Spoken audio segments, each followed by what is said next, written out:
When your own parents sue you, you stop believing in family the way you used to. Just last month, I finally closed on my first house, a charming place with a white porch and a maple tree. Everything I had ever dreamed of. 3 days later, a lawyer arrived at my door with papers signed by my own parents. They weren't congratulating me on this new chapter of my life. They were taking me to court for the simple act of buying it. My name is Rachel Carter. At 34 years old, I had spent the better part of my adult life staring at numbers on a screen. I work in the finance department for a sprawling tech corporation in downtown Denver, Colorado, a world of glass towers, ergonomic chairs, and the relentless hum of servers.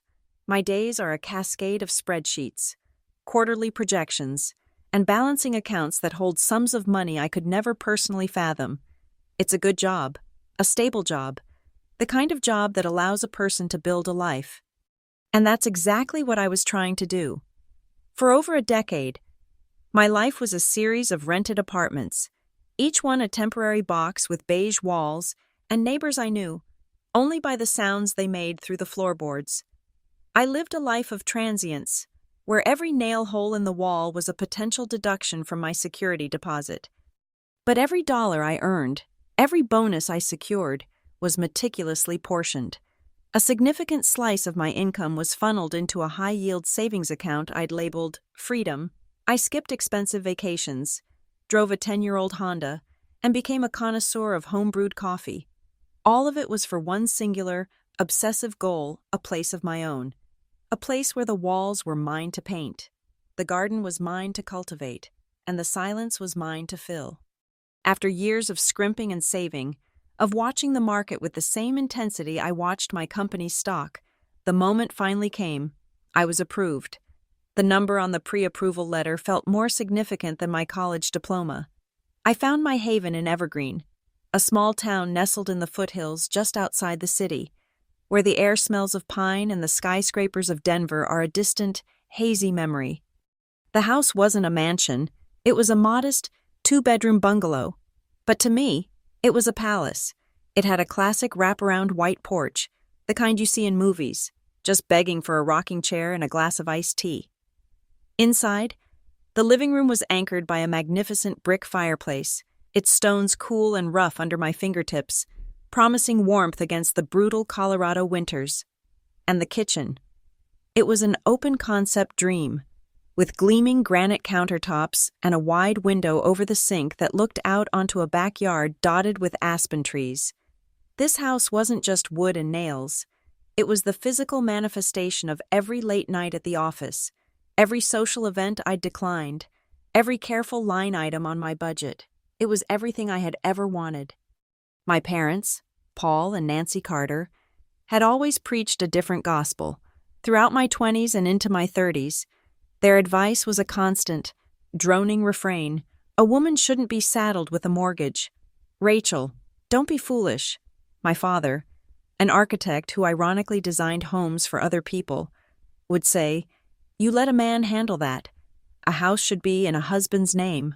My mother, a bank manager who ironically approved loans for a living, would add, they saw my ambition not as independence, but as a foolish, even defiant, act, a rejection of the natural order of things as they saw it. So when I drove to their pristine home in the suburbs, clutching the signed purchase agreement in a crisp manila folder, I was braced for some light condescension. A few I told you so's if anything went wrong. What I wasn't prepared for was the silence. I laid the documents on their polished mahogany dining table, my face aching from smiling. I did it, I announced, my voice trembling with a cocktail of excitement and pride. I bought a house. They didn't move. They didn't speak. My mother, Nancy, simply picked up the top page, her eyes scanning the legal text, her lips pressed into a thin, bloodless line. My father, Paul, stared out the window, his jaw tight, refusing to even look at the papers. The air in the room grew thick and heavy, suffocating my joy. There was no hug, no congratulations, no glimmer of pride in their daughter's monumental achievement. There was only a cold, terrifying void. a vacuum where a family's warmth was supposed to be. A week later, they announced they were coming to visit the new house. I told myself it was an olive branch. Maybe the shock had worn off. Maybe they were ready to be happy for me. I was wrong. They arrived in my father's meticulously clean sedan and stepped onto my porch not as guests, but as auditors. They walked through each room in a tense, deliberate silence. My mother ran a finger along the kitchen counter, not in admiration of the stone, but as if checking for imperfections. My father tapped on a wall in the master bedroom, his expression unreadable. "The foundation on these older homes can be a real problem," he muttered, his first word since arriving. "This yard doesn't get enough southern exposure for a proper garden," my mother observed, peering out the back window. Every comment was a subtle jab, a carefully placed pin designed to deflate my happiness. They ended their tour on the white porch, the very feature that had made me fall in love with the place. They stood side by side, looking out at the small patch of lawn. My mother turned to me, a strange, chilling smile playing on her lips. It didn't reach her eyes.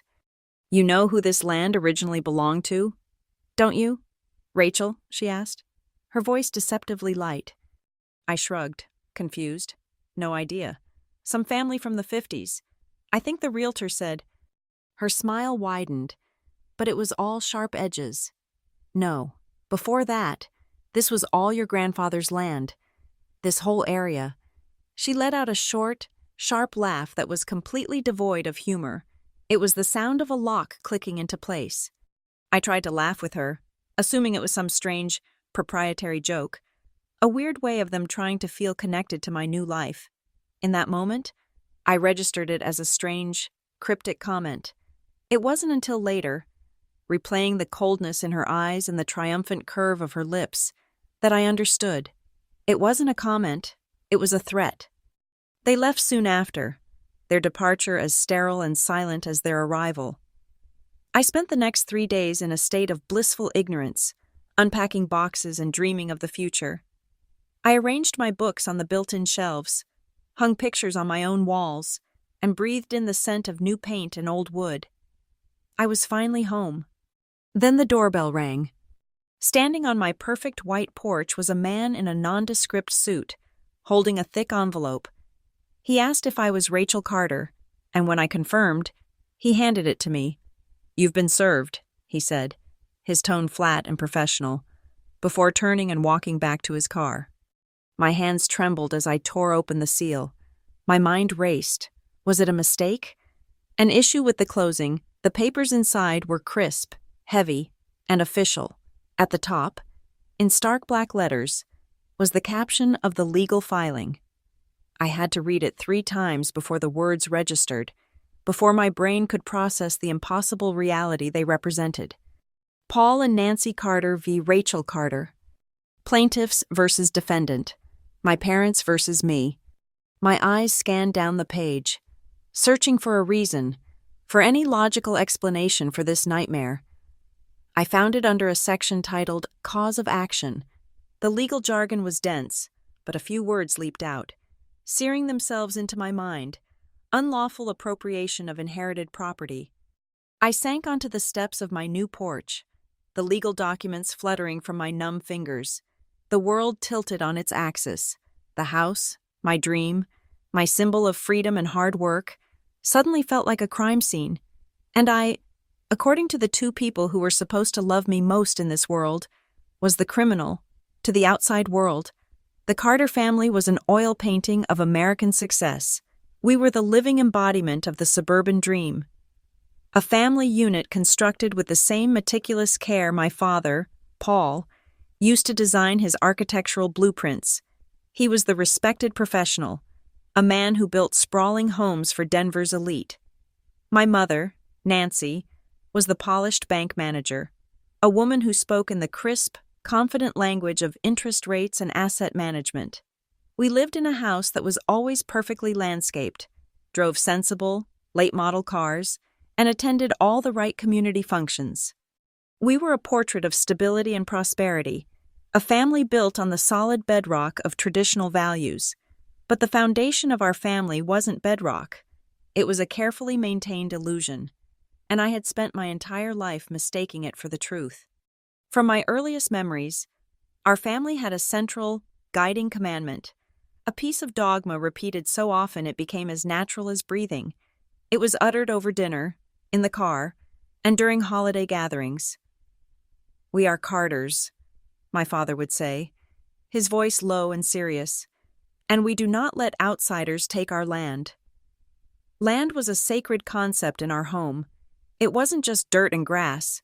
It was legacy, power, and permanence. It was the one tangible thing that could not be diluted or taken away. The anchor that secured our family's status against the changing tides of the world. This obsession was focused on one particular area, the swath of land my maternal grandfather had once owned in the foothills, the very land where the town of Evergreen had since expanded. My father spoke of grandfather's property with a reverence usually reserved for religious artifacts. He would stand on the deck of our home, pointing vaguely west toward the mountains, and speak of the acres that had once belonged to us, his voice filled with a proprietary ache, as if a limb had been amputated from the family body when it was sold off decades ago. This mythology of the land was the backdrop to my entire childhood. It explained everything, from their conservative financial habits to their deep-seated suspicion of anyone not bearing our name. The world was divided into two groups, family and outsiders were always circling, waiting for a moment of weakness to take what was rightfully ours. When I was 22, I packed my life into cardboard boxes and moved into my first apartment. It was a tiny one-bedroom with a temperamental heating system, but it was mine. It was freedom. As I was leaving, my parents stood in the doorway of their perfect home, their expressions not of pride, but of grim concern. "This is a fine little adventure, Rachel," my mother said, smoothing the lapel on her blazer, "but don't forget where you come from." Then my father delivered the line that should have told me everything I needed to know. "Remember," he said, looking past me as if addressing a future I couldn't see, "this legacy, all of this, is for our son." I didn't have a brother. They were talking about David, who at that point had been a part of our family for 5 years. They adopted him when I was 17 and he was 16. It was a strange, abrupt decision that was never fully explained. One day, I was an only child, and the next, I had a brother who was practically a contemporary. David was quiet, agreeable, and most importantly, male. He was the missing piece in their dynastic puzzle. He was the son who could carry the Carter name and, apparently, inherit the ghost of a legacy built on land we no longer owned. From the moment he arrived, the dynamic of our household shifted on its axis. David was treated like a precious asset. His minor achievements were celebrated with elaborate dinners. His missteps were gently corrected with patient understanding. He was given a new car for his 18th birthday. His college tuition paid without a single question asked. He was the chosen one, the vessel for all their ambitions. I, on the other hand, was the stubborn daughter. My ambition was a flaw. My desire for independence was interpreted as rejection. When I excelled in my finance classes, my mother would smile tightly and say, "It's good to have a little hobby before you settle down." When I bought my own used car with money from a summer job, my father inspected it and declared it unreliable. My questions were seen as arguments. My opinions were dismissed as phases. I was stubborn because I refused to fit into the mold they had designed for me, a supporting role in the grand play that was meant to star David. For years, I operated under a profound delusion. I believed that if I could just succeed on my own terms, if I could achieve a level of professional and financial independence that was undeniable, they would have no choice but to respect me. I thought their language was one of power and money, and if I could speak it fluently, they would finally see me as an equal. My career was not just a job, it was my argument for my own sovereignty. Every promotion, every successful quarter, was another brick in the fortress I was building around myself, a fortress I thought would protect me from their judgment and finally earn their esteem. How wrong I was. My independence wasn't an achievement to them, it was an act of treason. Every dollar I saved for myself was a dollar not being contributed to the collective Carter empire. Every step I took away from their control was a step toward the enemy camp of outsiders. By striving for my own life, I was betraying the family, abandoning my post, and by buying that house, I had committed the ultimate sin. I hadn't just purchased a property. I had staked a claim on enemy territory. I had, in their minds, planted a flag of rebellion on the sacred ground of our family's history. The memory now surfaces with the chilling clarity of a prophecy fulfilled. It was about a year ago. During a tense Sunday dinner, I had mentioned, perhaps too proudly, that my Freedom Fund was growing and that I was starting to look at real estate listings. My father had launched into his usual lecture about the risks and responsibilities being too great for a single woman, but it was my mother's reaction that I had foolishly dismissed as theatrical. She put her fork down with a sharp click, her knuckles white. She looked me dead in the eye. Her voice low and venomous. "Let me be perfectly clear. Rachel," she'd said, the words slicing through the air. "If you dare buy a house on your own, I will consider it an act of theft. You will be stealing directly from this family. From me." I had laughed. I actually laughed out loud, shaking my head at her flair for the dramatic. It seemed so absurd, so unbelievably possessive, that I couldn't take it seriously. I saw it as the desperate, hyperbolic statement of a mother who was afraid of losing control. I assured her it wasn't theft, but adulthood, and changed the subject. I laughed then. Sitting on the porch of my new home, with a lawsuit from my own parents in my lap. I am not laughing now. The first mediation session was held in a conference room that smelled of lemon-scented wood polish and quiet desperation. The room was aggressively neutral, a beige box on the 12th floor of a downtown skyscraper, designed to leach all emotion from the disputes that unfolded within its walls. A long mahogany table gleamed under recessed lighting, reflecting the grim faces seated around it. My lawyer, a sharp, composed woman named Evelyn Albright, sat to my left, a neat stack of files arranged before her. Across the vast expanse of polished wood sat Paul and Nancy Carter. They were not my parents, not in that room. The people I saw before me were strangers wearing my parents' faces. They were opponents, strategists in a war I was still struggling to comprehend. I looked at the woman who had taught me how to tie my shoes, the man who had helped me with my algebra homework, and I felt nothing but a profound and sickening sense of alienation. They were two hostile entities, and I was their target. My mother was dressed in a navy blue power suit, her armor of choice for the professional world. She looked as if she had come directly from a board meeting at the bank, projecting an aura of unflappable, corporate authority. She had a file open in front of her, the same legal documents I had received, and she turned the pages with a crisp, deliberate rustle, not looking at me, not acknowledging my presence beyond the fact that I was the opposing party in her latest transaction. "The issue is quite simple," she began, her voice the same cool, measured tone she used with clients. She addressed her words to Evelyn, refusing to grant me the dignity of a direct conversation.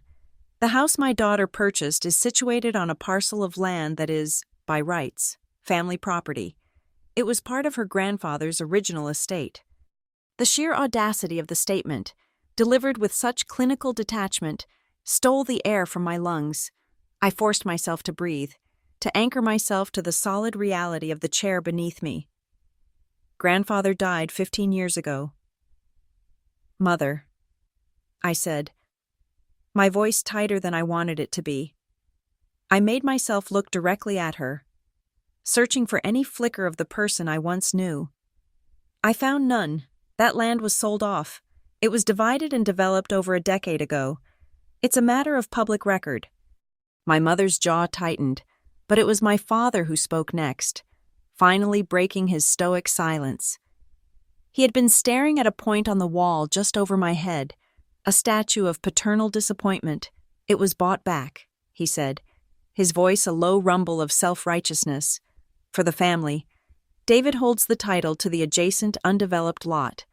When you purchased your house, you knowingly encroached upon the historical boundaries of the Carter estate. The words hung in the sterile air, so steeped in delusion that for a moment, I couldn't form a response. I felt a hysterical laugh bubble in my chest. Historical boundaries, the Carter estate. We were middle-class professionals, not feudal lords. Encroached, I finally managed, the word catching in my throat. What are you talking about? There's a surveyor's line. There are property stakes. What historical boundary could I possibly have crossed? A few feet of overgrown woods behind my yard. The image was pathetic, my father. The architect. Speaking of invisible, ancient borders as if they held more legal weight than a state-certified survey. Evelyn placed a calming hand on my arm, her touch a small point of warmth in the glacial room. She leaned in slightly, her voice a low, professional murmur meant only for me, though I knew everyone could hear it. Rachel, their petition is clear. They are suing to force a sale. They want you to sell the house to them, specifically to their son, David, for the original purchase price, and vacate the property. The room fell silent. It wasn't just a harassment suit. It wasn't a misguided attempt to teach me a lesson. It was an eviction. It was a hostile takeover of my life, of the one thing I had built for myself, by myself. And then, a final, sickening piece of the puzzle clicked into place. My inheritance, the money my grandfather had actually left for me, the money my parents managed in a trust that I wouldn't gain full control of for another year, where did that fit in? A laugh escaped my lips. It wasn't a sound of amusement. It was a raw, jagged noise, torn from a place of utter disbelief. I looked from my mother's cold, impassive face to my father's stony glare. "You're insane," I whispered, and then louder. "You're both completely insane. You want to force me to sell my house? To you? Let me guess. You plan on buying it with my own money, don't you? With my inheritance." For the first time since we sat down, my father's eyes met mine. The look in them was not one of anger or conflict. It was one of finality. It was the look of a man canceling a debt, of a judge striking a name from the record.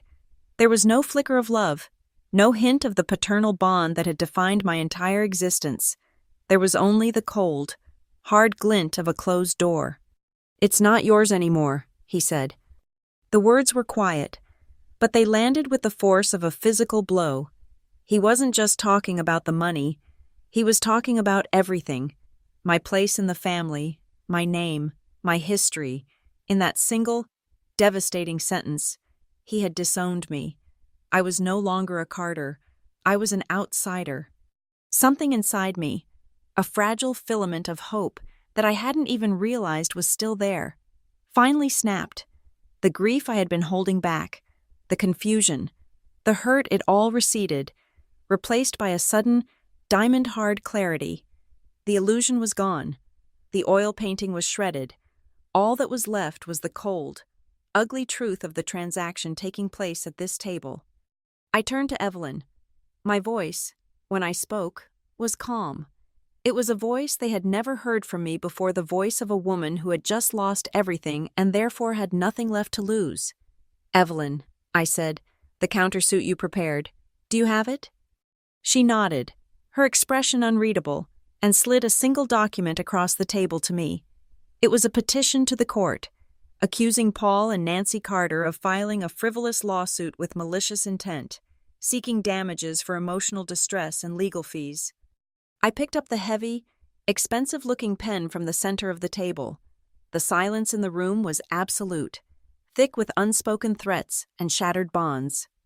My mother's eyes widened almost imperceptibly. My father's jaw clenched. They had expected me to crumble, to plead, to break down in the face of their united front. They had expected a daughter. They were about to meet a defendant. My signature was a steady, defiant black line on the bottom of the page. I pushed the document back across the table to my lawyer. I didn't look at my parents again. There was no point. The game they had started, this twisted charade of family and legacy, was over. The rules had just changed, and I was finally ready to play. I walked out of that mediation session not just without parents, but with a mission. The story my father had spun that David owned the adjacent lot didn't just feel like a lie. It felt like a poorly constructed one. It was a detail thrown in to add legitimacy to their absurd claim of a Carter estate. But why David? Why not themselves? And why lie about it at all if the ownership was legitimate? The entire narrative was a house of cards, and I had a sudden, burning need to find the one gust of wind that would bring it all down. My countersuit for a frivolous claim was a shield, but I knew, with a certainty that settled deep in my bones, that I needed a sword. The next day, I hired a private investigator. His name was Frank Miller, a former cop with tired eyes and a demeanor that suggested he'd seen every possible permutation of human ugliness. I sat in his cluttered office, the air thick with the smell of stale coffee, and laid out the basics. My parents are suing me over my new house. I said, they claim it encroaches on a family property, an undeveloped lot next door. They told me my adopted brother, David Carter, holds the title. I need you to verify that. I want to know who really owns that land, when they bought it, and from whom. Frank just nodded slowly, writing on a legal pad. He didn't seem surprised. To him, this was just another Tuesday. Family disputes are the worst, he grunted. They don't follow logic. This one does, I replied, my voice hard. I just haven't found the right equation yet. He promised me a preliminary report in 48 hours. The 2 days that followed were a blur of anxious motion. I couldn't be still. I walked the perimeter of my property, staring into the dense thicket of woods that separated my small lawn from the adjacent lot. It was nothing, just a wild, untamed patch of Colorado, thick with underbrush and aspen trees. What was so important about this forgotten piece of earth that they would detonate their family to control it? The email from Frank arrived at 3:17 p.m. on a Thursday. I was at my desk at work, staring blankly at a spreadsheet, when the notification popped up. My heart hammered against my ribs. I closed my office door, my hands shaking as I clicked open the attached PDF. The first page was a standard property report, parcel number, zoning information, tax history, and then, under current owner, was the first crack in my father's story. The name listed was not David Carter, it was Nancy Carter. My mother? I stared at the name, a cold wave washing over me. Why? Why lie and say, it was David? Was it to make their claim of it being for the son and heir more poetic? Was David not a willing participant in their scheme? Or was there something else, something they were trying to hide even from him? It was a significant deception, a deliberate and calculated falsehood told in a legal mediation. But it wasn't the bomb. The bomb was on page 2. Page 2 was a scanned copy of the quitclaim deed, the official document transferring ownership, dated June 14th, 2021. I scanned the legalese, my eyes jumping to the bottom of the page, to the signature lines. The grantor, the party selling the land, was a real estate holding company. The grantee, the buyer, was listed as Nancy Carter, but there was another signature required on the document, a notarized signature on a specific addendum related to family trusts and asset transfers, and there, on that line, was a name written in a familiar, looping cursive. Rachel Carter. I stopped breathing. It was my name. It was my signature. Except it wasn't. I leaned closer to the screen, my nose almost touching the glass, tracing the letters with my eyes. The R was a little too ornate. The C was slightly too sharp. It was a masterful imitation, the kind of forgery only possible by someone who had seen my signature thousands of times, on birthday cards, on school permission slips, on checks. It was the ghost of my handwriting, a phantom limb on a legal document I had never seen, for a transaction I knew nothing about. I had not signed that document. I had not been involved in any land purchase in 2021. I had never even discussed it with them. They had used me. They had stolen my name, my identity, and signed it onto a legal document to acquire the very piece of land they were now using as a weapon against me. The entire lawsuit, their entire theatrical performance of aggrieved patriarchs, suddenly snapped into horrifying focus. This wasn't a preemptive strike to secure a legacy. It was a panicked act of self-preservation. They never expected me to buy the house next door. It was a one-in-a-million coincidence that must have sent them into a tailspin. My proximity wasn't a symbolic encroachment. It was a direct threat. They feared that by living there, by becoming a neighbor, I might stumble upon the county records. I might get curious about the land. I might uncover the fraud they had committed 2 years earlier. Their lawsuit wasn't about taking my house. It was about scaring me away. It was a smokescreen, an elaborate and cruel piece of theater designed to force me off the stage before I discovered the crime that had happened backstage. The cold silence when I showed them the purchase agreement. My mother's chilling question on my porch. You know who this land originally belonged to? It was all a desperate, frantic attempt to control a narrative that was spiraling out of their grasp. I printed the documents, my movements stiff and robotic. I walked out of my office, told my manager I had a family emergency, and drove straight to Evelyn Albright's law firm. I didn't call ahead. I walked into the reception area, my face a mask of cold fury, and told the paralegal, Evelyn needs to see me right now. She must have seen something in my eyes, because I was ushered into her office in less than a minute. I didn't sit. I walked to her desk and laid the 2 pieces of paper on her leather blotter. Frank Miller's report. I said, my voice dangerously quiet. Evelyn read the first page, her eyebrows raising slightly. Nancy, not David. That's interesting. A material misrepresentation in mediation. Then she picked up the second page. She looked at the signature, then looked up at me. She saw the truth in my face before I even said a word. That's not your signature, is it? She asked softly. No, I said. I've never seen this document before in my life. They used my identity in 2021 to secure that land. Now they're suing me to chase me away before I could find it. This whole thing, this entire nightmare, is a cover-up. Evelyn leaned back in her chair, her expression shifting from a lawyer's professional concern to a strategist's cool calculation. The air in the room crackled with new possibilities. This had just escalated from a civil dispute into a criminal matter. Forgery, identity theft, fraud. We are no longer just filing a countersuit for frivolous litigation. Evelyn, I stated, my voice ringing with the finality of a gavel, we are going to gut them. We are going to expose this for exactly what it is. A slow, thin smile spread across Evelyn's face. She understood. She saw the new landscape of the battlefield as clearly as I did. This was no longer just a shield. This was a nuclear weapon. Well, Rachel, she said, folding her hands on her desk, your family is about to be in the news. I let out a long, slow breath, a sigh that felt like it carried the weight of my entire life. I thought of all the years of striving for their approval, of their obsession with appearances, of their carefully constructed portrait of the perfect family. They always did love being the center of attention, I said. The counteroffensive had officially begun. The moment Evelyn Albright filed our amended countersuit, the private war went public. The motion was a masterpiece of legal aggression, a document that didn't just defend but attacked. It formally submitted the forged deed as evidence and petitioned the court to compel a forensic handwriting analysis. It was the equivalent of throwing a live grenade into their camp and waiting for the explosion. We didn't have to wait long. Modern warfare is fought on 2 fronts, the courtroom and the court of public opinion. Evelyn had a contact at a major Denver newspaper, a seasoned investigative journalist named Sarah Jenkins. We made a calculated decision.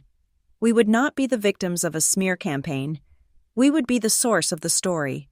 An anonymous, untraceable email was sent, containing a tip and a link to the public court filings. It was a single, strategic leak designed to frame the narrative from the very beginning. The article dropped online less than 24 hours later. The headline was a cannonball shot across the digital landscape. Parents sue daughter over first home court filings allege forgery and identity theft. Sarah Jenkins had done her job. The article was a brutal, factual account of the situation. It laid out my parents' initial claim, then detailed our countersuit. It mentioned my father's profession as an architect and my mother's as a bank manager, painting a picture of a prominent local family devouring itself from the inside. It included a crisp, damning quote from our motion plaintiff, Nancy Carter, appears to have acquired the property in question through the fraudulent use of the defendant's signature. My phone began to vibrate on my desk, a low, buzzing hum that quickly escalated into a frantic, non-stop seizure. First came a text from a friend, Rachel. "Is this you?" Then another, and another. My email inbox began to flood.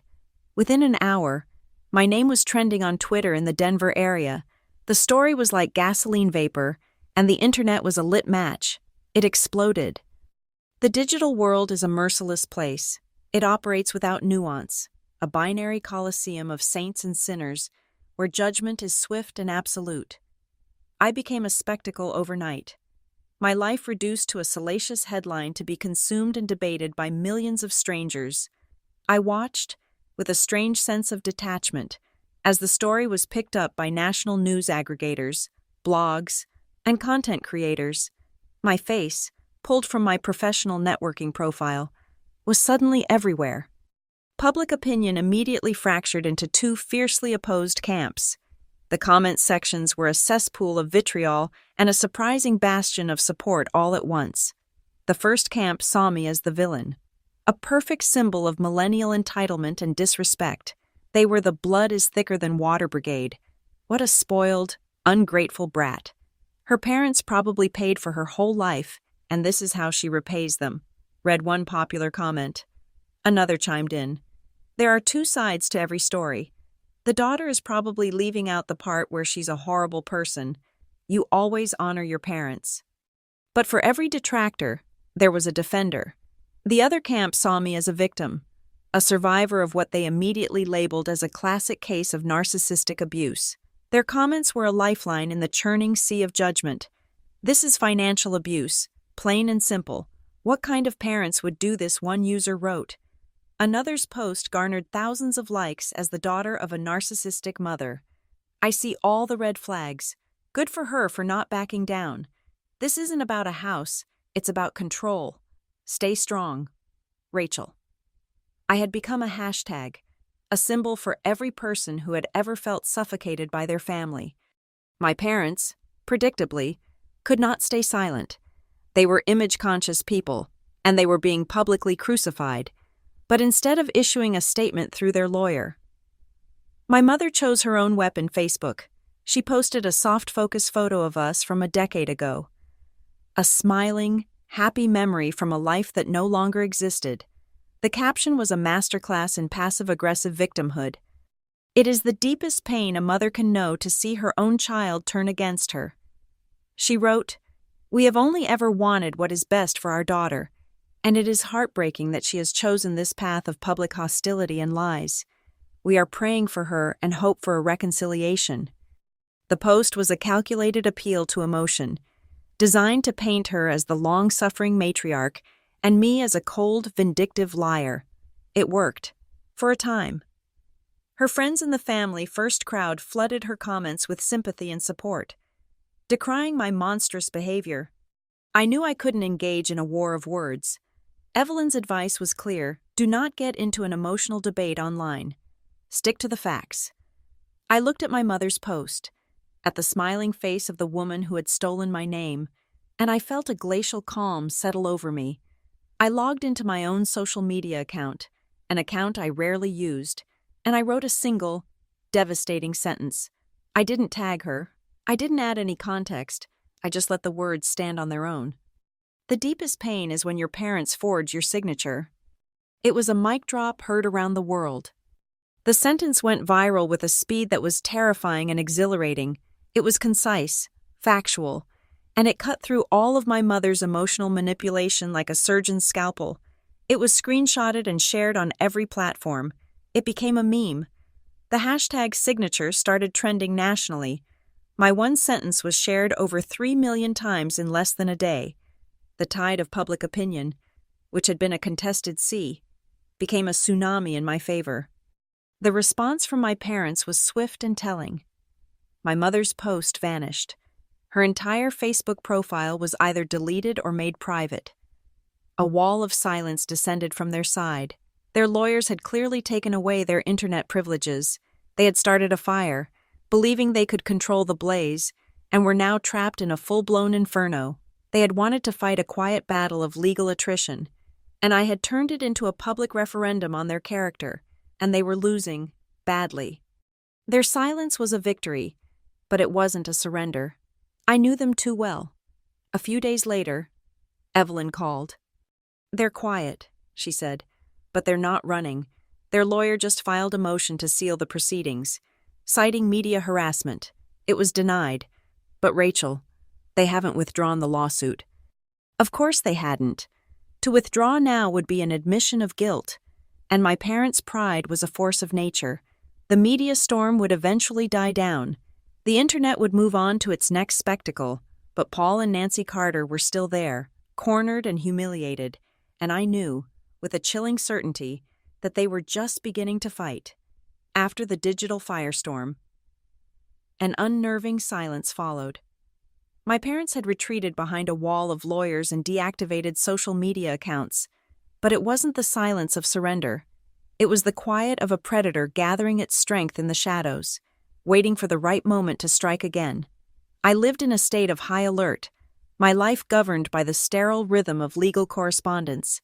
Every ring of the doorbell sent a jolt of adrenaline through my veins. So when it chimed on a quiet Tuesday evening, I approached the door with the caution of a soldier navigating a minefield. Through the peephole, I saw a familiar figure, hunched and hesitant on my porch. It was David, my brother, the designated heir to the imaginary Carter estate. He looked smaller than I remembered, diminished by the weight of the situation he was now a part of. My first instinct was to keep the door locked, to treat him as the emissary from the enemy camp that he was. But a colder, more strategic part of my brain took over. This was not a social call. This was a move on the chessboard. I turned the deadbolt and opened the door. He wouldn't meet my eyes. He stood there, shifting his weight from foot to foot. A man-boy sent to do a job he clearly didn't want. "Rachel," he mumbled. "Can I come in? We need to talk." I stepped aside without a word, letting him pass into the entryway of the house that had torn our family apart. He walked into the living room, his eyes darting around, taking in the space. It was the first time he'd been inside. He looked at the brick fireplace, the half-unpacked boxes, the new sofa I'd bought myself as a small celebration. He was an intruder in my sanctuary, and we both knew it. "This is a nice place," he said, his voice hollow. "What do you want?" "David," I asked, remaining standing, my arms crossed. I wasn't offering him a seat. I wasn't offering him a drink. I was offering him nothing but the cold, hard surface of my resolve. He finally looked at me, his expression a pathetic cocktail of nervousness and feigned sincerity. "I came to try and fix this," he said, trying to inject a note of brotherly concern into his voice. "This has all gone too far. Mom and Dad, they're a wreck. This media stuff is killing them." "Is it?" I replied, my voice flat. "They seemed fine when they were filing the lawsuit." He winced, the truth of the statement hitting its mark. "Look, they made a mistake. They were emotional. They just want this to be over." He took a step closer, attempting to create an intimacy that no longer existed between us. "They don't want your money, Rachel. They never did. They just want you to admit that you were wrong." The words were so perfectly, poisonously them. The sheer, breathtaking arrogance of it. They orchestrate a campaign of legal and emotional terrorism against me, commit a felony using my name, and their proposed solution is for me to apologize. A laugh, sharp and bitter, escaped my lips. "Wrong?" I asked, my voice dripping with incredulity. "Wrong for what? Exactly, help me understand." "David, what was my crime? Buying a house, earning my own money, daring to exist outside of the role you were all so desperate for me to play." He fell silent, his peacemaker facade crumbling under the first wave of direct confrontation. He had no answer. He looked away, his gaze falling on the window that looked out toward the dark, undeveloped lot next door. He lowered his voice, a conspiratorial hush that made the hairs on my arms stand up. "They're just scared," he said, almost a whisper. "They're scared of the secret." There it was, the crack in the armor. The fear that was driving this entire insane crusade. My heart rate quickened, but I kept my expression a mask of indifference. This was the moment. I needed him to keep talking. "I'm going to get a glass of water," I said, turning my back on him and walking into the open-plan kitchen. The move was deliberate. It gave him a moment to breathe, made me seem casual, disarmed. My phone was on the granite countertop. As I reached for a glass from the cupboard, my other hand discreetly tapped the screen, opening the voice memo app and pressing the red record button. I let the water run for a few seconds before filling the glass, the sound covering any faint click from the phone. I took a slow sip, then turned back to face him, leaning against the counter. The phone was now recording everything, silently, just a few feet away. "What secret are they so afraid of?" "David," I asked, my tone calm, almost conversational. I took another sip of water. He looked at me, his eyes wide and pleading. He was in over his head, a pawn trying to articulate a king's strategy. The land, Rachel, the signature, they never thought you'd find out. I held his gaze, my own eyes cold and unblinking. I was going to pin him to the wall with the truth. "Let's be very specific," I said, my voice dropping. "Are we talking about the forged signature? The one with my name on it? Did you help them with that?" He flinched as if I had slapped him. His eyes darted away, to the floor, to the ceiling, anywhere but at me. The silence stretched out, thick and damning. He ran a hand through his hair, his whole body radiating a weak, cornered energy. "Mom said it was the only way," he finally mumbled, his words tumbling out in a rushed, defensive whisper. "She said the holding company was selling and we had to move fast. She said it was just a formality, to keep the land in the family, for us, for our future. To keep the land in the family. The same tired, pathetic justification for every act of control, every boundary they had ever crossed." I let his confession hang in the air for a full 10 seconds, letting the digital recorder soak up every syllable of his betrayal. He had known. He was complicit. He was not an innocent bystander. He was a co-conspirator. I pushed myself off the counter and walked slowly toward him. He looked up at me, his face pale with dawning dread. He knew he had made a fatal error. "Thank you, David," I said, my voice perfectly level. "You've been very helpful." I picked up my phone from the counter, my thumb hovering over the stop button. "You just admitted to being an accessory to identity theft and real estate fraud." His face drained of all color. A look of pure, unadulterated terror filled his eyes as he stared at the phone in my hand. "What? What is that?" he stammered. "Are you recording this?" "You just gave a full confession," I stated, ignoring his question. I pressed stop and saved the file, naming it David's Confession. He stared at me, his mouth opening and closing silently, like a fish gasping for air. The realization of what I had just done and what I was about to do was crashing down on him. "Rachel, no," he whispered, his voice cracking. You wouldn't dare. We're family." The word family was so obscene coming from his lips that it almost made me laugh again. I looked at this man, this stranger who had been given my brother's name, and I felt nothing but a cold, vast emptiness where a sister's love used to be. "You're wrong, David," I said, my voice quiet but as sharp as broken glass. "You are completely wrong. I spent my whole life thinking there were lines they would never cross. I thought they couldn't possibly do something like this to me. And then they did." I held his terrified gaze for another moment. "Now it's my turn," I said. "Get out of my house." He stumbled backward, turned, and practically fled, fumbling with the doorknob before pulling it open and disappearing into the night. I locked the door behind him and leaned against it, the phone feeling heavy in my hand. It was done. The final illusion of family was gone, burned away in the stark light of his confession. I stood there in the silence of my new home, the house they had tried to take from me. I wasn't crying. I wasn't shaking. I was perfectly still. I walked to my laptop, opened my email, and attached the audio file. The recipient was Evelyn Albright. The subject line was a single word: Checkmate. The day of the summary judgment hearing felt like the premiere of a film I never wanted to star in. The courtroom was a theater of spectacle and ruin. Every seat in the gallery was taken. A morbid audience of town locals, legal junkies, and a solid contingent of journalists scribbling furiously onto notepads. The air was thick with the scent of cheap coffee and collective curiosity. This was the hottest ticket in town, the final. Public implosion of the picture-perfect Carter family. The muted coughs and whispers of the crowd were the only soundtrack. There were no cameras allowed, but their absence was a palpable void. The flashes of their bulbs in the hallway outside still strobing behind my closed eyelids. I sat beside Evelyn at the defendant's table, a small island of calm in a sea of controlled chaos. I had chosen my clothes with the care of a soldier dressing for a decisive battle, a simple dark gray dress, professional and severe. I was not here as a daughter, I was here as a defendant, and I would look the part. Across the aisle, they sat at the plaintiff's table. My father, Paul, was a collapsed star, a man folded into a suit that now seemed too large for him.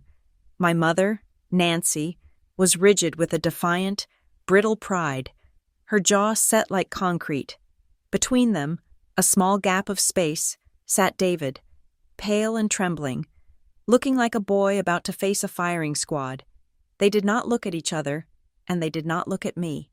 When the judge entered, a heavy silence fell over the room. The proceedings began. Evelyn rose, her movements crisp and economical. She stood before the judge, a figure of pure, unadulterated competence. "Your Honor," she began, her voice clear and resonant, carrying to every corner of the room. "We are here today because the plaintiffs, Mr. and Mrs. Carter, filed a suit against their daughter for purchasing a home. They claim a right to the land based on a vague, unsubstantiated notion of a family estate, but as our filings have made clear, this case was never about a property dispute." She paused, letting the weight of her next words settle. "This case is about fraud, identity theft, and a calculated campaign of intimidation designed to conceal a crime." A low murmur rippled through the gallery. Evelyn presented the first piece of our arsenal, the sworn affidavit from the forensic handwriting expert.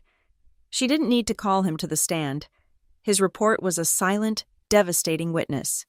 The expert analysis, Your Honor, concludes with a 99.7% probability that the signature of Rachel Carter on the 2021 quitclaim deed is a forgery, a careful, but ultimately unsuccessful, simulation of the defendant's true signature. I watched my mother's face. There was no gasp, no look of shock, just a slight, almost imperceptible tightening at the corners of her mouth. She was a banker looking at an account that had just been frozen. "And now, Your Honor," Evelyn continued, "the defense calls David Carter to the stand." David looked as if he might faint. His lawyer placed a hand on his shoulder, whispering something in his ear, before he shuffled toward the witness box. Every eye in the room was on him, 100 pairs of lasers pinning him to his seat. He was sworn in, his own voice a reedy, cracking whisper. Evelyn was not aggressive. She was methodical. Her questions like a series of small, precise cuts. She established his relationship to me, to our parents. She asked him about the adjacent lot. He gave clipped, evasive answers, his eyes fixed on his own white-knuckled hands. "Mr. Carter," Evelyn said, her voice gentle but firm. "Let's talk about the signature on this deed. The signature of your sister, Rachel Carter. Did you see her sign this document?" I don't recall," he stammered. "You don't recall," Evelyn repeated, a hint of steel entering her tone. "This was a major land transaction, intended, as your father stated, for your benefit. It seems like a memorable event. Let me ask you again. Were you present when this document was signed?" David began to sweat, a sheen of moisture appearing on his forehead. I wasn't there." "So you did not witness Rachel Carter sign this document?" Evelyn pressed. "Then who did?" "Mr. Carter, who signed her name." He started to visibly unravel. His breathing grew shallow, his gaze darting frantically between his parents and his lawyer. Finding no rescue, he was drowning. Mr. Carter, the judge prompted, his voice stern. David broke. It wasn't a single crack, but a complete and total collapse. A sob escaped his lips, a raw, wretched sound that echoed in the silent room. She made me do it, he choked out, the words tumbling over each other. He finally looked up, his tear-filled eyes landing on our mother. Mom told me to sign it. She said I had to. She said it was just a technicality. To keep the land in the family. A collective gasp swept through the gallery. It was over. The lie was dead. And then, from across the room, my mother's voice erupted, not in a denial, but in a scream of pure, unadulterated rage. The mask of the composed professional finally shattered, revealing the tyrant beneath. Her face was contorted, her voice a venomous shriek, and it was aimed directly at me. You owe me everything! Rachel, she howled, rising halfway out of her chair before her lawyer pulled her down. Everything you have is because of me. You ungrateful bitch. The judge's gavel slammed down, the sharp crack of wood a gunshot in the chaos. Order. Order in this court. But I wasn't listening to the judge. I was looking at my mother, at this stranger consumed by her own fury, all the years of manipulation, of conditional love, of possessive control, were laid bare in that one hateful scream. I felt no anger, I felt no pain, I felt nothing at all. I met her wild, hate-filled eyes across the courtroom, and in a voice that was quiet, calm, and perfectly clear, I said, "The only thing I owe is the truth to myself." My father never moved. He did not look at my mother. He did not look at David. He did not look at me. He sat through the entire proceeding as a man made of stone, his head bowed, his face hidden in the shadow of his own shame, a silent, invisible monument to his own cowardice. The rest was a formality, the judge, his face a mask of stern disapproval. Did not take long. He looked down at my parents, his voice ringing with judicial finality. The plaintiff's case is hereby dismissed with prejudice, he declared. The court finds no evidence of wrongdoing on the part of the defendant, Ms. Rachel Carter. Furthermore, given the evidence of bad faith and potential fraudulent activity presented here today, the court orders that all legal fees and associated costs are to be borne entirely by the plaintiffs. The gavel fell one last time. It was a sound of absolute finality, a victory. The house was mine. The war was over. Reporters surged forward, but Evelyn shielded me as we walked out. In the car, she touched my shoulder. "Are you okay?" she asked. I looked out the window at the gray city streets. I wasn't crying. I had expected to feel a surge of triumph, a wave of relief, something. Instead, there was just a vast, quiet emptiness. It was the silence after a building has been demolished, the stillness of a battlefield after the fighting has stopped. The thing that had been my family was gone, reduced to rubble in that courtroom. I was alone, and for the first time in my life, I was completely and utterly free. The victory in the courtroom was not a clean cut. It was an amputation, and in the days that followed, the phantom limb of my former life ached with a pain all its own. The media, having feasted on the drama of the lawsuit, now turned its attention to the triumphant narrative of the aftermath. The story shifted from a bizarre family tragedy to an inspirational tale of defiance. The headlines were variations on a theme, the daughter who fought her parents and won. Local woman takes a stand, wins her dream home. I was no longer a person. I was a protagonist, a ready-made heroine for the morning news cycle. My phone, the one I hadn't yet found the energy to change, became a portal to a world I wanted no part of. It rang with the relentless optimism of producers from national talk shows, each promising a platform to share my incredible story and inspire others.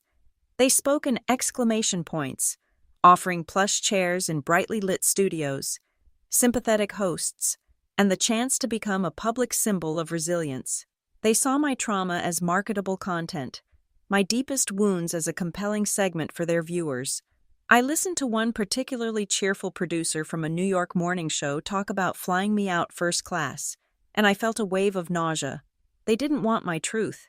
They wanted a digestible, sanitized version of my pain that could be neatly packaged between a cooking segment and a celebrity interview. I had Evelyn issue a blanket statement to the press. Ms. Carter is grateful for the court's decision and asks for privacy as she begins to move forward with her life. It was a polite, professional way of telling the world to leave me alone. To make the point more directly, I logged onto my social media one last time. I didn't post a picture of the house or a triumphant quote. I simply wrote a single line, a final thought on the entire grotesque affair. Silence is the only inheritance they can no longer touch. Then I deactivated the account. The performance was over. I was not taking a bow. The world, however, wasn't quite done with me. In the vacuum of my silence, public sympathy took on a life of its own. Flowers began arriving at my doorstep, bouquets from strangers with cards that read, "From a fellow survivor of a toxic family, you are not alone." A local bakery sent a box of pastries. My new next-door neighbor, a kind-faced woman in her 60s, knocked on my door one afternoon and handed me a warm, freshly baked apple pie. "I just wanted to welcome you to the neighborhood, dear," she'd said, her eyes full of a gentle pity. "We read about what you went through. We're so glad you're here to stay." Each gesture was an act of genuine kindness, and yet each one felt like a small pinprick in my carefully constructed numbness. These people weren't welcoming Rachel Carter, the quiet woman who worked in finance. They were welcoming the daughter who won. A fictional character whose real life was far messier than the headlines suggested. I thanked them, accepted their gifts, and closed the door to the suffocating silence of my new home. That night, I sat at my small dining table, eating a slice of the gifted apple pie. The house was mine, legally and unequivocally. The deed was clean. My name the only one on it. I had won. But as I looked across the table at the empty chair, I could almost see the ghosts of my parents sitting there, their faces masks of disapproval. I thought of the thousands of silent, tense family dinners I had endured over the years, each one a masterclass in unspoken resentments and carefully maintained facades. There is no real victory in a family war. The casualties are the memories, the shared histories, the very idea of home itself. You might win the territory, but you are left to wander its ruins alone. Winning the lawsuit meant I had lost my entire past. The price of my house was my history. The following week, I began the quiet, deliberate process of rebuilding. I went to the phone store and got a new number, an act that felt as final as signing a death certificate. I spent a weekend methodically unpacking the last of my boxes, filling the empty shelves and bare walls with my own life, my own tastes, my own choices. Each book placed on a shelf, each photograph hung on a wall, was a small act of reclamation. When I left the house, I found myself locking the front door gently, turning the key with a soft click, as if a louder noise might shatter the fragile peace I was trying to build, or worse, wake the ghosts of the past. My new phone remained blessedly silent for 3 days. Then, a text message from an unknown number appeared. "Rachel, it's David. I got your new number from a cousin. I need to say I'm sorry. For everything. I was a coward. I never wanted any of this to happen." I read the words on the screen. A year ago, they would have torn me apart. Now, they were just pixels. A faint electronic echo from a world I no longer inhabited. I felt no anger, no flicker of pity, not even the satisfaction of his admission. I simply felt nothing. He was a stranger to me now, his apology as meaningless as a weather report from a foreign country. I held my thumb over the screen, deleted the entire message thread, and blocked the number. That Saturday, I called Evelyn. "I need to write my will," I told her. The process was simple and clarifying. I had no family to leave my assets to, no heir to carry on a legacy. A legacy, I now knew, was a cage. Instead, I bequeathed the house, this symbol of a hard-won, brutal independence, to a charitable foundation that provided grants and housing assistance to women leaving abusive situations, helping them start their own independent lives. My house would become a haven for others like me. As I signed the final document, a small, dark flicker of amusement sparked within me. I thought of my parents' obsession with bloodlines, with property, with keeping everything in the family. The idea that their sacred ancestral land, the very earth they had committed fraud and destroyed their family to control, would one day be owned by a trust dedicated to empowering the very kind of independent woman they so utterly despised was the most perfect poetic justice I could imagine. If they knew, I thought to myself, a grim smile touching my lips for the first time in months, they would be absolutely furious all over again, and that knowledge was a quiet victory all its own. Months bled into a quiet year, the seasons turned, and my house settled around me, its old bones groaning softly in the Colorado winds. I learned the rhythm of its creaks, the way the late afternoon sun slanted through the living room window, the particular scent of pine and damp earth after a rainstorm, the emptiness that had once felt cavernous slowly filled, not with noise or people, but with a profound and grounding peace. I had built a life within those four walls, a life that was blessedly, beautifully mine. The legal battle, the media storm, the family that had imploded it all began to feel like a story I had read about someone else, a lifetime ago. Then, one afternoon in late November, the first heavy snow of the season began to fall. Huge, silent flakes drifted down from a pearl gray sky, blanketing the world in a pristine, muffling whiteness. I was sitting by the fireplace, a book in my lap, watching the landscape outside my window transform into a monochrome dream. It was in this state of perfect tranquility that I saw it, a dark, familiar shape, pulling to a slow stop just beyond my property line. It was my father's old sedan, a car I could have identified from a mile away. My heart did not leap, it did not pound, it simply gave a low, tired thud in my chest, a dull acknowledgement of a past I could not entirely outrun. I watched as he got out of the car. The man who stood in the falling snow was a stranger. He was stooped, his shoulders slumped beneath a coat that seemed too big for him, the arrogant posture of the architect, the man who shaped worlds from steel and glass, was gone. All that was left was an old man, hesitant and frail, his hair a shock of white against the darkening sky. He didn't approach the door. He simply stood by my front gate, a dark silhouette against the snow, waiting. For a long time, I just sat there, watching him. Part of me wanted to draw the curtains, to pretend he wasn't there, to let him stand in the cold until he gave up and disappeared. But that was the old game, a game of avoidance and reaction. I was no longer playing. I put my book down, pulled on a pair of boots, and walked to the front door, foregoing a coat. The cold that awaited me outside was nothing compared to the chill I had already lived through. I didn't open the gate. I stopped just on my side of it, the freshly fallen snow crunching under my boots. We stood there for a moment, separated by the wrought iron bars, two figures in a silent, snow-filled world. The flakes melted on his hair and shoulders. He looked ancient. He was the first to speak, his voice a low, rough thing, almost carried away by the wind. Rachel. "Hello?" "Paul," I said. The name felt strange on my tongue, but Dad was a word from a dead language. He clutched a thick, white envelope in his gloved hands, holding it like a shield. "Your mother," he began, his gaze fixed on the ground between us. "Nancy, she doesn't have much time." The words were meant to be a bombshell, a summons, a final plea for familial duty, but they landed with a soft, dull thud. Absorbed by the snow and the silence, I felt a flicker of something, a distant, clinical sadness for the woman who had given birth to me, but it was the sadness one feels when reading a tragic headline about a stranger. The emotional tether had been severed too long ago. "I am sorry to hear that," I said, and I meant it. My voice was calm, devoid of malice or triumph. "I wish her peace."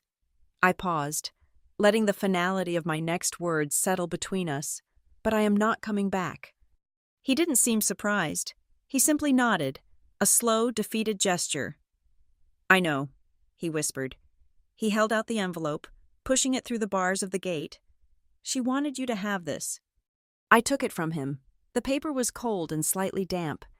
My name was written on the front in a shaky, unfamiliar script.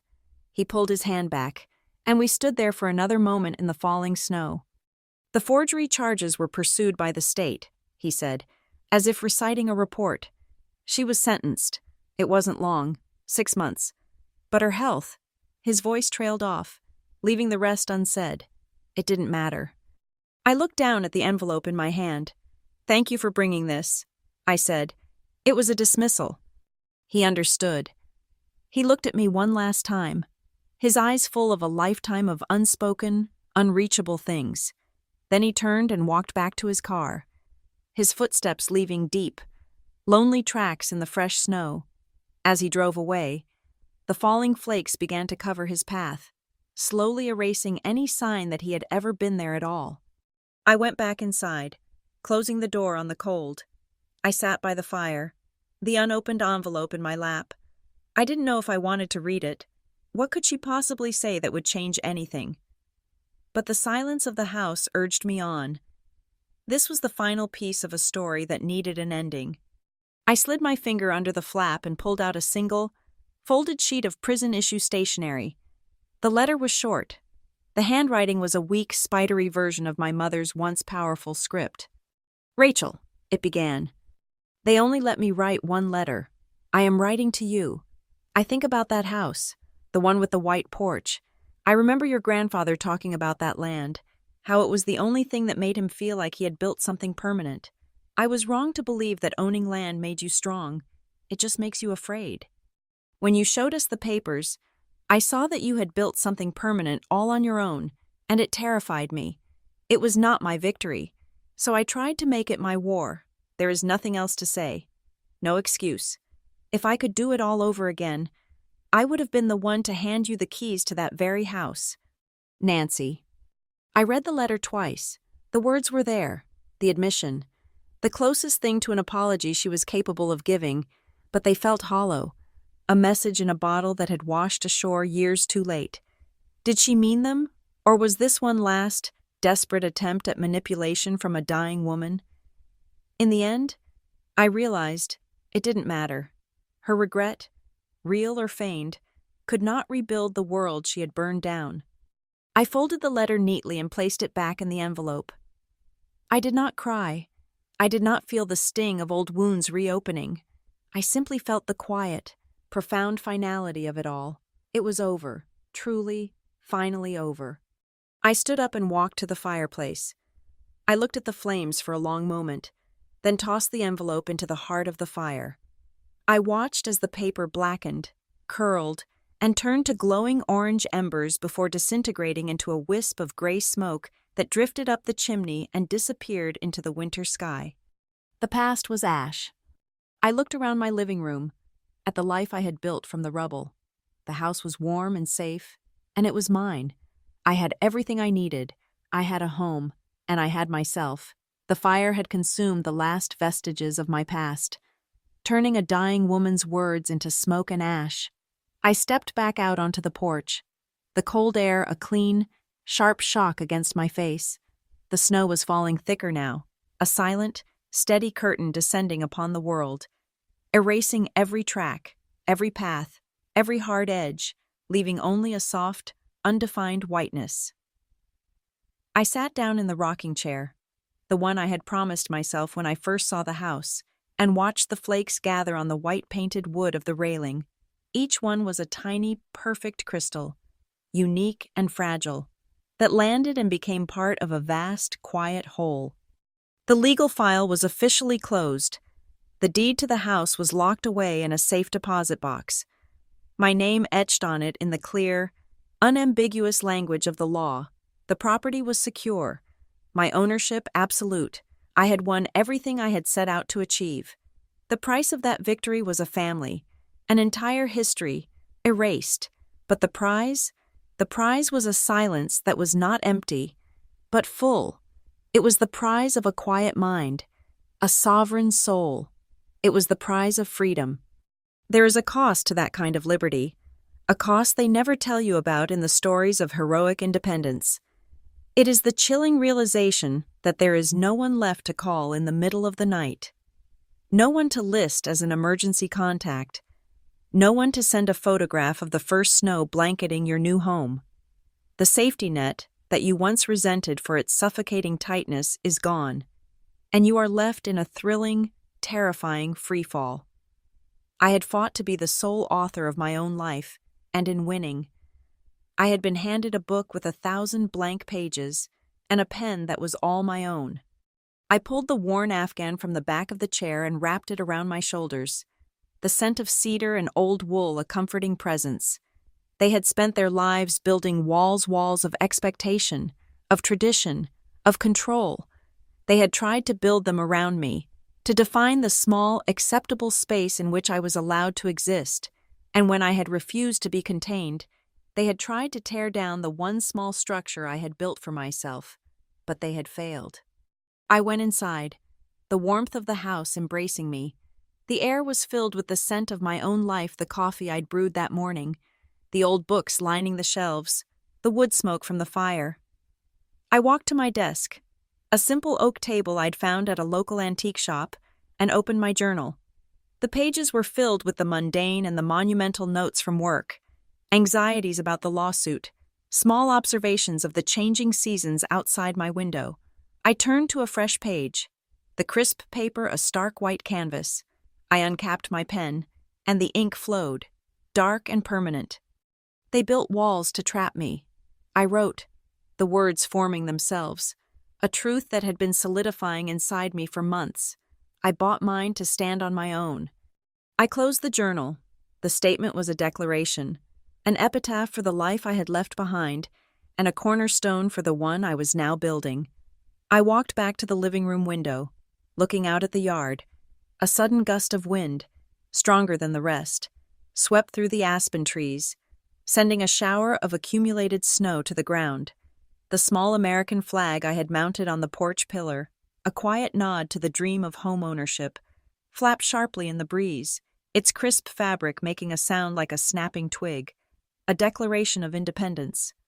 The snow was beginning to slow.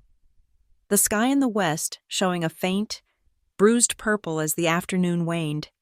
They had taken me to court, had dragged my name and my life through a public gauntlet of speculation and judgment, had tried to break me with the full weight of their parental authority, and for what? For a house, for a few thousand square feet of wood and nails and brick. They saw it as a possession, a piece of a legacy, an asset on a balance sheet they had never understood. A small smile touched my lips, the first genuine, unburdened smile I had felt in what seemed like an eternity. It was not a smile of triumph or of vengeance. It was a smile of quiet, unassailable peace. They took me to court for a house. I thought, I built a life instead. It was as if I could see myself from a great distance, a camera, high in the winter air, pulling back slowly, the frame widening. First, a shot of a woman, alone but not lonely, standing at the window of her home.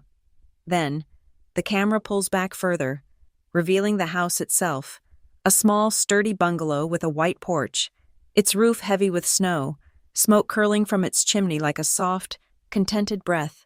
Further and further it pulls back, until the house is just a single point of warmth and light in a vast, silent landscape of white. There was no one else in the frame, no cars on the road, no ghosts at the gate. There was only the house, and the woman inside it, and a profound, unshakable peace. The house I bought was freedom. Thank you so much for listening to my story. I'm incredibly grateful to be able to share it with all of you. Let me know in the comments where you're listening from today. I'd love to see how far this story has traveled and hear your thoughts. If this resonated with you, please consider subscribing to the channel and liking the video. And if you'd like to give it an extra boost, hit that hype button to help more people discover and hear this story.